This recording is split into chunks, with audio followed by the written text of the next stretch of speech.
Eto naman, lipat tayo dito. Si Lala Vinson ay isa sa mga kandidata ng Binibining Pilipinas noong 2022. May plano pa bang i-pursue ni Lala ang kanyang pageantry career? Maraming nagsabi and binibigyan ko rin ng thinking ang magsumali ulit sa Miss World.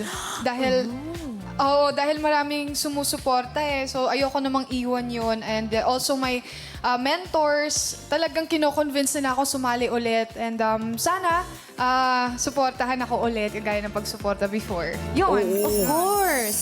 Try and try lang, diba? Ang feeling ko mas lalong lalakas yung support sa'yo ng mga tao. Kasi syempre meron ka na ding mga followers and fans sa singing career mo and lalong masusupport pag nalaman nilang ipupush mo yung pageant. Tsaka maganda yung sinabi ni Lala na parang gusto niyang ibigay yung gusto ng mga fans. Kasi Yes. iba rin yung mundo ng fans ng pageantry and sa show business eh.